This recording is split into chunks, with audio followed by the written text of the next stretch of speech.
billets. Mais voyons donc. Mais je veux une ceinture noire. Puis on va être kiff-kiff. OK. 100 000 $ par année à vie, c'est la liberté de rêver année après année.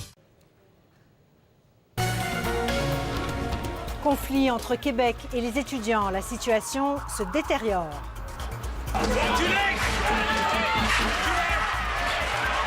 Et toujours pas de rencontre à l'horizon. Je suis un peu déçue de voir qu'il faut attendre encore. Également au téléjournal, le gouvernement Harper ferme 2 pénitenciers.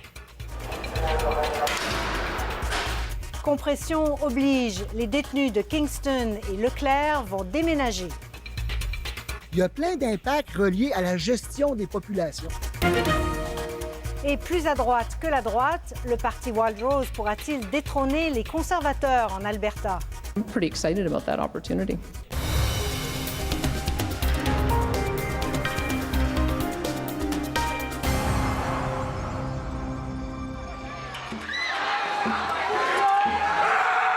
Ça me fait mal, je peux pas trop en parler, je vais vraiment me mettre à pleurer. Je trouve ça, c'est surréaliste ce qui est en train de se passer aujourd'hui, vraiment surréaliste. Les matraques, c'est pas nous qui les avons, c'est eux! Une directrice de département au bord des larmes, une ministre déçue. Où s'en va donc le conflit entre Québec et les étudiants? Mesdames et messieurs, bonsoir. Une nouvelle série d'affrontements, une nouvelle série d'arrestations aujourd'hui dans plusieurs villes de la province. 2 mois et demi plus tard, le tiers des étudiants de cégep et d'université sont toujours en grève et le dialogue avec Québec est au point mort.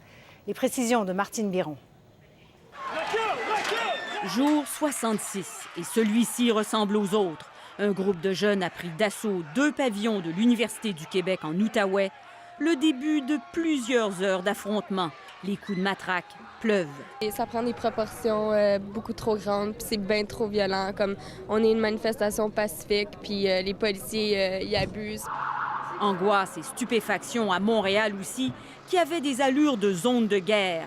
La police anti-émeute a repoussé les étudiants et procédé à des arrestations. Dépassés par les événements, les professeurs estiment leur situation intolérable. L'obligation d'enseigner dans les circonstances favorise la discrimination entre les étudiants. Elle place les professeurs dans une position intenable de devoir arbitrer des conflits d'opinion et de défier les décisions prises démocratiquement. Sur le front gouvernemental, Québec invite à nouveau 2 associations étudiantes sur 3 à entamer des discussions.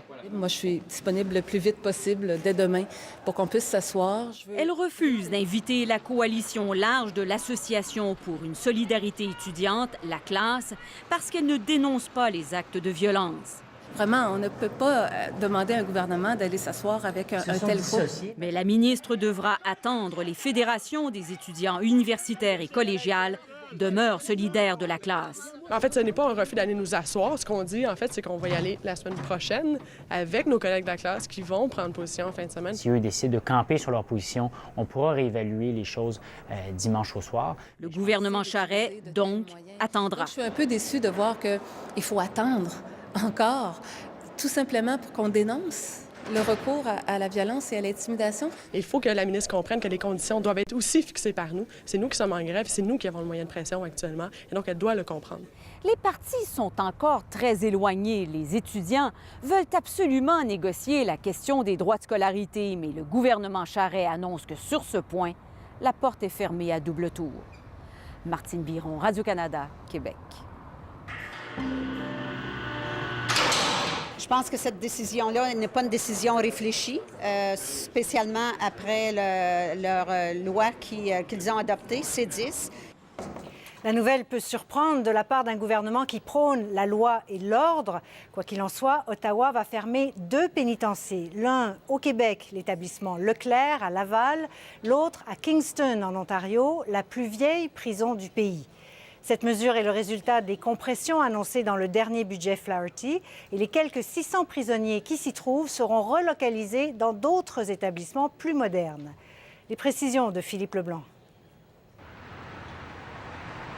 C'est la plus vieille prison du pays, le pénitencier de Kingston, ouvert en 1835.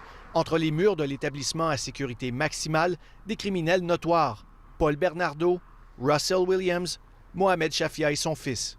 L'annonce de sa fermeture prend les employés par surprise.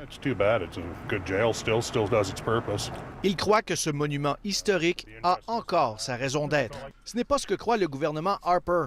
Le pénitencier de Kingston et l'établissement carcéral Leclerc à Laval, au Québec, où a déjà séjourné Vito Rizzuto, sont jugés vétustes.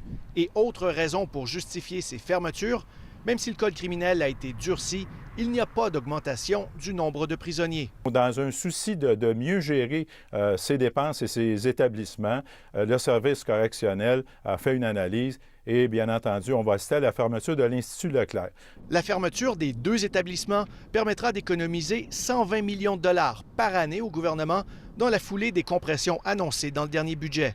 Justification difficile à accepter pour l'opposition officielle. De fermer des pénitenciers pour donner l'impression on n'a pas autant de besoin que ça de pénitenciers, bien, je ne suis pas sûre, moi, que c'est ce que les services carcéraux vont vous dire. Les agents correctionnels se sentent trahis. Ils disent avoir été mis devant le fait accompli et ils accusent les conservateurs d'improviser ces fermetures. Aujourd'hui, on se retrouve avec une annonce qu'on ferme 3 établissements. Si ça, c'est pas un impact, je me demande c'est quoi un impact.